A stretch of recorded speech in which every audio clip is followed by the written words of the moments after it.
গত 15ই মে এবং 12ই জুলাই 2025 তারিখে এই ঘোড়াঘাট উপজেলার 5টি কলোনি নূরজাহানপুর, খোদাদাতপুর, ওসমানপুর, হায়দারনগর এবং আফসারাবাদ কলোনির গ্রামবাসী মানববন্ধন করে উপজেলা নির্বাহী কর্মকর্তা, জেলা প্রশাসক এর নিকট তারা স্মারকলিপি এবং বেশ কিছু আবেদন উপস্থাপন করে।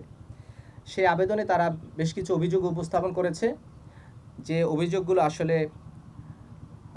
সঠিক তথ্যের ঘাটতি রয়েছে এবং বিভিন্ন ধরনের বানোয়াট এবং ভিত্তিহীন কথা উপস্থাপন করেছে। এছাড়াও বেশ কিছু ব্যক্তিবর্গ বিভিন্ন ধরনের উদ্দেশ্যমূলকভাবে বক্তব্য প্রদান করে জনগণকে এমএফআরওর বিরুদ্ধে অপরাধমূলক কর্মকাণ্ড করার জন্য উস্কে দিয়েছে। বিভিন্ন ধরনের নেতিবাচক বক্তব্য প্রদানের মাধ্যমে একটি অসাধু চক্র বা একটি স্বার্থান্বেষী মহল তাদের স্বার্থ হাসিল করার লক্ষ্যে জনগণকে ব্যবহার করে এমএফআরওর স্বাভাবিক কার্যক্রমকে ব্যাঘাত সৃষ্টি করছে এবং বাধা প্রদান করছে। আমরা বলতে চাই, দুষ্কৃতিকারীদের অবৈধ পরিকল্পনা কখনোই বাস্তবায়ন হবে না। আইনের গতিতে চলবে এবং এমএফআরও আইনানুগভাবেই এই জমির স্বাভাবিক কার্যক্রম এবং অবৈধ দখলদারদের উচ্ছেদের যে প্রক্রিয়া সেটি গ্রহণ করবে। মিথ্যা, বানোয়াট এবং ভিত্তিহীন তথ্য উপস্থাপন করে আমাদের কার্যক্রমকে বাধা সৃষ্টি করলে সেটা আইনানুগভাবে আমরা কার্যকরী ব্যবস্থা নিব। আমরা এলাকাবাসী ও জনগণের বন্ধু, আমরা আইনের শাসন সুপ্রতিষ্ঠার জন্য এখানে সর্বাত্মকভাবে কাজ করব। উপরন্তু আইনের মধ্যে থেকে যারা ভুক্তভোগী পরিবার, যারা জাল জালিয়াতির শিকার বা ভোগান্তির শিকার, তাদের এবং সাধারণ জনগণের পক্ষে আইনের মধ্য থেকে আমরা মানবিকতা বজায় রাখারও চেষ্টা করব।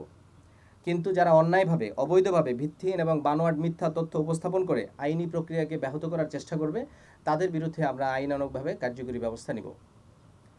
এখানে কয়েকটি বিষয় উল্লেখ করলেই নয়, তারা যে অভিযোগগুলো উপস্থাপন করেছে ইতিমধ্যে 2টি স্মারকলিপি বা আবেদনের মাধ্যমে, সেখান থেকে কয়েকটি কথা উল্লেখ করতে চাই। প্রাথমিকভাবে তারা বলেছে যে 99 বছরের ডিড বা যে লিজ ডিডের কথা তারা উল্লেখ করেছে, এটি বৈধ নয়। কিন্তু আমরা বলতে চাই 99 বছরের লিজ ডিড একটি আইনগত প্রক্রিয়া এবং সরকারি জমি বরাদ্দের একটি খুবই চলমান এবং কার্যকরী প্রক্রিয়া। 99 বছরের লিজ ডিড প্রথা আইনগতভাবে চালু হয়েছে এবং নোটিশ প্রদানের মাধ্যমে এবং পত্রিকায় বিজ্ঞাপন দিয়েও সকলকে এই বিষয়টি জানানো হয়েছে। 3 জেলায় সর্বমোট 167টি পরিবার, তন্মধ্যে ঘোড়াঘাট উপজেলায় 76টি পরিবার ইতিমধ্যে 99 বছরের লিজ ডিড সম্পন্ন করেছেন, যাদের নামে বিআরএস জরিপেও চলমান রেকর্ড অব্যাহত আছে। এবং আমাদেরকে ভূমি মন্ত্রণালয় থেকে নির্দেশ দেওয়া হয়েছে, যদি ভুলক্রমেও কোনো জমি 99 বছরের লিজ ডিডকৃত ব্যক্তিদের জমি আমাদের নামে রেকর্ড হয়ে থাকে বা এমএফআর নামে রেকর্ড হয়ে থাকে, সেটা ফিরিয়ে দেওয়ার জন্য। সেক্ষেত্রে চলমান 29 ধারা, 30 ধারা, 31 ধারা বা 42-এর ক ধারায় তারা অভিযোগ করলেই এই বিষয়গুলো আমরা রেকর্ড পরিত্যাগ করছি, তাদের নামে এই রেকর্ডটা অব্যাহত থাকবে। তার মানে এই সকল মন্ত্রণালয়ের প্রতিনিধিগণ এই বিষয়ে একমত হয়েছেন। আরও কিছু অভিযোগ করা হয়েছে যে এমএফআরও জরিপ কর্মকর্তাগণের উপর অবৈধ প্রভাব খাটিয়ে জোরপূর্বক সশস্ত্র বাহিনী বোর্ডের নামে খতিয়ান প্রস্তুত করেছেন, যা আমরা মনে করি অত্যন্ত ভিত্তিহীন এবং বানোয়াট। এই জরিপের প্রক্রিয়া একটি স্বচ্ছ এবং খুবই আইনানুগ একটি প্রক্রিয়া। এখানে জোর জবরদস্তি করে প্রভাব খাটিয়ে জমির রেকর্ড একজনের রেকর্ড আরেকজনের নামে করিয়ে নেওয়ার কোনো সুযোগ আসলে নেই। স্মারকলিপিতে যে উল্লেখ করা হয়েছে যে 29, 30 এবং 31 বিধির কেস দিয়ে আমরা জনগণকে হয়রানি করছি, তো আমি মনে করি এটি আইন সংক্রান্ত বিধি এবং আইনগতভাবে যে কারো এই বিধিতে অভিযোগ করার অধিকার রয়েছে।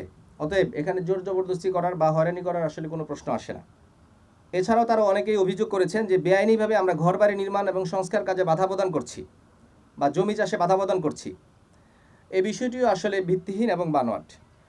কেননা বিভিন্ন স্থানে যে সমস্ত প্লটে মামলা চলমান রয়েছে বা পরিপূর্ণভাবে কোনো দলিল দস্তাবেজ ছাড়াই শুধুমাত্র স্ট্যাম্পের উপর জমি কিনে সেখানে তারা বাড়িঘর দখল নেওয়ার জন্য তড়িঘড়ি করে বাড়িঘর করছে, শুধুমাত্র সেই সমস্ত কয়েকটি জায়গায় আমরা কাজটা স্থগিত রাখতে বলেছি যে আমরা আইনগত প্রক্রিয়া অবলম্বন করছি, প্লিজ আপনারা আর ফার্দার এই কাজটা করেন না। কিন্তু তারা এই কাজগুলো শুনছে না। আমরা মনে করি এই বাধা প্রদানের যে কয়েকটি স্থানে আমরা বাধা দিয়েছি, এই বিষয়টি একটি আইনানুগ সিদ্ধান্ত। কারণ মামলা চলমান থাকলে এবং একটা ডিসপিউট থাকলে সেই বিষয়ে আসলে ফার্দার ডেভেলপমেন্ট করার আসলে কোনো সুযোগ নেই। স্মারকলিপিতে আরও অভিযোগ করা হয়েছে যে এমএফআরও অবৈধভাবে জমি দখল করছে। যার কোনো সত্যতা অদ্যাবধি কেউ প্রমাণ আকারে আমাদের সামনে উপস্থাপন করেনি। এখানে কয়েকজন ভূমিদস্যু এবং অবৈধ দখলদার মিথ্যা তথ্য দিয়ে প্রকৃতপক্ষে সরকারের একটি অঙ্গ সংগঠনের আইনানুগ কার্যক্রমকে বাধাগ্রস্ত করছে। আমাদের মনে রাখতে হবে, এমএফআরও এবং সাধারণ জনগণের বিপক্ষে নয়। আমরা মূলত পুনর্বাসিত মুহাজের সদস্য এবং অবসরপ্রাপ্ত সেনা, নৌ ও বিমান বাহিনীর সদস্যদের কল্যাণের জন্য কাজ করছি। কিন্তু একটি স্বার্থান্বেষী মহল অন্যায় সুবিধা গ্রহণের উদ্দেশ্যে এমএফআরও এর স্বাভাবিক কার্যক্রমকে বাধাগ্রস্ত করছে। জনগণকে মিথ্যা তথ্যের মাধ্যমে বিভ্রান্ত করে এমএফআরওকে বিতর্কিত করার অপপ্রয়াস চালাচ্ছে। পরিশেষে আমরা অল্প কয়েকটি কথা বলবো। এমএফআরও সশস্ত্র বাহিনীর একটি কল্যাণমূলক সংস্থা, আমি পূর্বেই বলেছি। এখানে আরও একটি বিষয় যে সশস্ত্র বাহিনী কারো শত্রু নয়, বরং জনগণের বন্ধু। একটি স্বার্থন্বেষী মহল মিথ্যা বানোয়ার তথ্য ছড়িয়ে এমএফআরওকে জনগণের প্রতিপক্ষ হিসেবে দাঁড় করানোর অপপ্রচেষ্টা করছে। এক্ষেত্রে আমরা জনগণের উদ্দেশ্যে বলতে চাই, আপনারা কারো কথায় বিভ্রান্ত হবেন না।